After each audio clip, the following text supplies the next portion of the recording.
Hey everybody, I'm Dave with Growing the Home Garden. Today I wanted to talk to you a little bit about propagating a really cool foundation planting. It's a cherry laurel. It's typically, the most common one out there is the Otto Luyken cherry laurel, and it's very easy to propagate. And what's really cool about this plant is that it is in such high demand by builders who like to put it in the front of their new homes and things like that, that you could actually make a little bit of money off of this if you wanted to do that as part of your garden business, your nursery business. Now it'll take you a couple of years to actually get to that point where the size of the plant is big enough. But these plants, you get a large enough plant and it can go for $50 or $60. You can make a little bit of money off of these. Now it's not going to pay for college tuition right away or anything like that for your kids, but it's definitely something that you can add into your nursery business if you're running one. Now today we're going to take a look at taking the cuttings of these and show you a few other issues with them. So stay tuned. Now before we actually get into talking about how to propagate these, I do want to show you one of the main issues that they seem to have. And I get this a lot. I'm not doing any kind of spraying on them, but there is a fungus called Shothole fungus that appears very commonly. And what happens is the fungus gets in these spots on the leaves and it kills off that part of the leaf, and then eventually it just dissolves and fades away. And it leaves behind these little holes everywhere, all over it. Now you can prevent that if you choose to use like a fungal spray that you use as a preventative, and then it's all okay. But these holes are not going to ever repair themselves. They're just going to be what they are.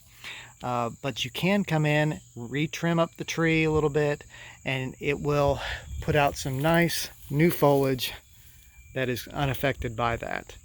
So that's one problem. It's called Shothole fungus, and it's just one thing to watch out for with this type of a English laurel, cherry laurel. It's got a couple different names it goes by. Now when I take cuttings of things, I like to carry a glass of water. Not for a drink, but to actually put the cuttings in while I'm walking around and taking more cuttings, because the one thing you don't want a cutting to do is to dry out. So let's start with that, and let's spin the camera over here. We're doing this from my front porch right now, and where you can see a whole lot of foliage over here that we can easily access. Now for the cuttings, we're going to look here, and we're going to cut just below a node, and this is kind of what we're looking at right here. Now I'll do this right here in front of the plant, and you can see there's some growth that's coming off of that, and I'm going to trim that down to no more than 2 leaves. Just like that. Notice it's got a node here at the bottom, and then another node, and then 2 more nodes. So it's got about 4 nodes. You see they're very close together, which is a good sign, because if your nodes are very close together, that means your auxins are more concentrated. And that's what you want. You want a good amount of auxins, rooting hormones going through the plant and creating callousing, and then eventually creating roots.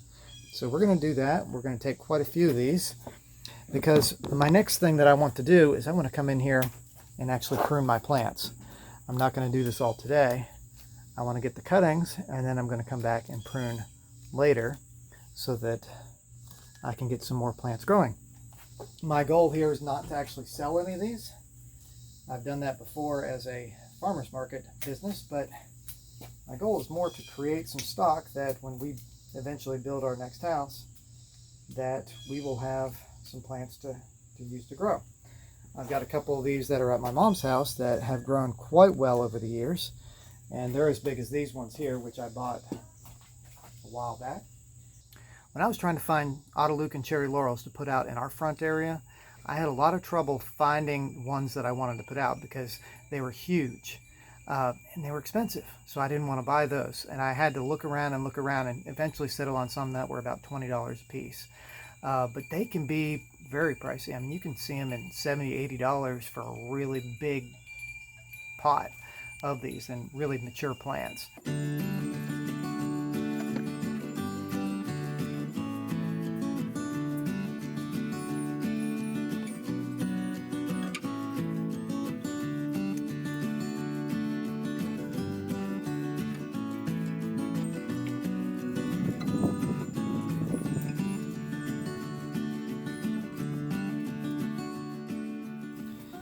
Now I cut this one in a certain way just so I could demonstrate something to you.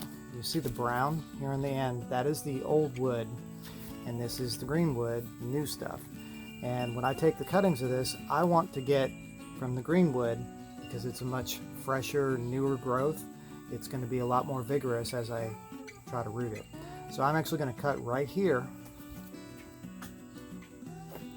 below a node, and I'm going to keep the rest of that. So I'm taking from the new wood, that would be this year's growth, not last year's growth, and that's what you want to look for. Usually on most cuttings, you want the current year's growth in order to make the best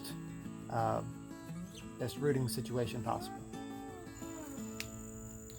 So I'm stripping off all the lower leaves, leaving just 2 at the top in most cases. If they're smaller, I might leave a third. Up there, like here, I've got 2 small ones in there. And this one's gotten quite a bit of damage, so I'm going to pull that one off, just in general. And here, I'm going to cut right on this part here and cut this off, that older wood. Just like that. It's a little harder to see sometimes on these cameras. So right now my goal is to get probably about 9 cuttings. I've got 3 pots ready to go in a potting medium, and I'll show you that here in just a minute. Ta-da, just like that. Now, one other technique you can do, you don't necessarily have to do it with these because they're fairly reliably going to root, is to wound it right down here at the bottom. And that's just generally, I'll take a little scrape, just like that, at the end. And what that does is it exposes more of that cambium layer on the underside of things to help create more callousing, which may introduce rooting a lot quicker, a lot faster, and just a better situation all in all. So you can do that, but I don't think you absolutely have to do that. And it's right there by a node, and I kind of do it on the back side of where the node might be. So here's what I'm going to use for the rooting medium this time. This is a half and half mix of peat, and these are little tiny bark shavings. They basically come in something called soil conditioner, and you can see what the bag looks like, just kind of like that. They're just really finely chopped up, probably from pine bark and things like that. So I'm just mixing them up. I'm going to put them in these pots here, and we're going to use that for the propagation. Pretty simple. I've got this old refrigerator box here, which actually makes a pretty good little small mixing container if you're just doing small amounts. If you want to do something larger, that's when you get out your wheelbarrow or whatever else you like to use.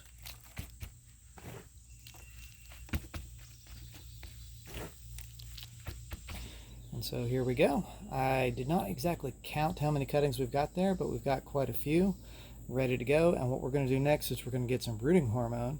We're going to put on the ends of the cuts, and then we're going to stick these in the rooting medium. Okay, so the next step is to put it all together, to take the cuttings, put the rooting hormone on them, and stick them in the pots. And here's what the pots look like. Again, we're using the peat and a bark shaving kind of mixture. I've used sand before. You could use a peat and perlite, peat vermiculite. You could use a combination of all kinds of different things. Whatever you use most successful for you is the one that I would go with. And I'll show you some successes with the sand version here in a few minutes. So basically all I'm going to do is I'm going to take one of these cuttings here, just like this. I'm going to take it in my rooting hormone and kind of dab it all around, just like that. Knock off any excess, and then I'm going to stick it in the pot. When I've got all of these cuttings stuck, I will come back and water the pots. I'm going to do about 3 of these per pot. I may end up sticking a 4th. I think I may have just a little over 9 in here. Another good thing about keeping them wet is that the rooting hormone will stick better. See, it covers it very well. And you don't lose the moisture that's inside these while you're doing it. Now, a lot of people will probably ask, can you do this in water and just have them root? And I don't think these would be that successful in it. Some plants you can do that with, like hydrangea, a lot of annuals you can do that with, tender perennials, but I would not take that chance with a lot of these shrubs. Most of them may not root as well as those other plants do, and like here with these cherry laurels, I don't see that happening. So I would prefer to put them in the right environment to start from. And in general, when you're using trying to do a cutting in water, you've got a whole lot of light around there, and I'd rather mimic the conditions of where those roots are going to be forming. So you put it in the ground, basically you've got darkness around it, which is going to be a better environment in general for that plant. So it looks like I actually have 11 cuttings here, so I'm going to sneak an extra one into this pot. Oops, drop that. And one more, that'll be my last one, into this pot right here. So all in all, we've got 11 of these cuttings here in these small 6-inch pots, and they're ready to go, ready to get watered. And fortunately, I've got some water right here. I can take care of that. I'm going to leave these cuttings outdoors under the shade of a tree, and we're going to let them go. Now I'm going to show you some results of some that I did several weeks ago and see how they did. Okay, so I am going to show you here the results of some of these that I did several weeks ago. I have not looked at them. They've got some resistance, so I feel like there's probably some rooting happening on some of them, maybe not all of them. We'll see. And for this, I am using a very high-end tool that is very hard to find. It is a fork. Anyway, so what I'm going to do is I'm going to just gently pry up each of these little cutting areas using that fork. And here is the first one I'm going to try. I'm going to scoop down underneath it, and I'm going to try to loosen up the roots just a little bit around it, because the worst thing that you can do to a cutting is to actually damage those roots. So here we go. All right. Check out that one. Now that is an Otto Luyken cherry laurel that has probably been in here about 6 weeks, maybe 8 weeks. I don't really recall when I did these. They've been in here a while, and they've had plenty of time to grow those roots. Right next to it, and I've already checked this one here, this one didn't make it. It's not dead, but it hasn't produced anything. And so that's a really good sign on that one right there. So I don't know how many of these were successful. I don't want to try my luck at too many of them here, but this one did well as well.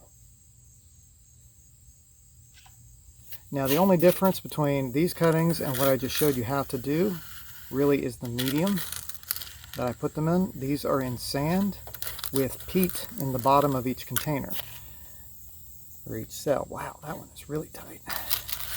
So I think each of these I will need to get rooted or potted up today so that they can grow on. And look at that root. Wow. They did really well. And I kept them outside. The only thing I did is make sure that they didn't dry completely out. I spritzed them with a spray periodically from the garden hose, just a misting spray. As long as the soil stayed warm, moist, wet, whatever you want to call it, not warm. It's going to be warm. It's summertime. But as long as the sand stayed wet, they were going to be fine. But these root very well. The only thing you got to watch out for is that fungal disease, the shothole fungus, really. But they can be really pretty plants to put in front of a house. Maybe be a backdrop in a garden area. And you can see that's 3 of them here. Wonder if we should keep going with these. Let's see what my luck is. There's another. You can see a lot of the peat still hanging onto that. Then over here, and I may reuse this container with another round of them to get a few more going. Wow. I've got 2 in one cell in this case. And that makes it a little harder. But this is why you use this fork, because you can dig down and underneath it and gently release it and let it come up. And there's another one. I had one cell that had 2 in it that actually both of them rotted, which happens. So I did not get anything from that particular cell. But check that out. That is awesome. So all in all, we ended up with 6 really nicely rooted cuttings. We had 2 that were in a cell that didn't make it. We had 1 that's still alive that isn't rooted yet. So I'm going to put the one that isn't rooted back. I'm going to tuck it back in and we'll see what it does. And the rest of these cells, I may do some more cuttings and stick something different in, or maybe I'll do more cherry laurels. But if I've got 11 over there and I've got 6 successful ones here that I can root and grow on, I probably don't need a lot more cherry laurels. So maybe it's time for a different plant to put in here. These will take probably 2 to 3 years minimum to be something I would put in the ground. If you want a larger foundation planting, grow them on in pots for a while, and you probably want 3 years, maybe a little bit more. It depends how well they grow and how much fertilization you do. So the next step, of course, is to pot these up, give them some good fertilizer to get some good fresh growth on, pinch the tips as they grow so that they bush out more, and that will improve the growth as it goes. So I hope that's helpful. I hope you enjoyed that, and hope you enjoyed learning about the cherry laurels and how to root them. They're really cool plants to put in the garden. I just love the evergreen backdrop. They are a little bit overdone these days, but there's a high demand for them.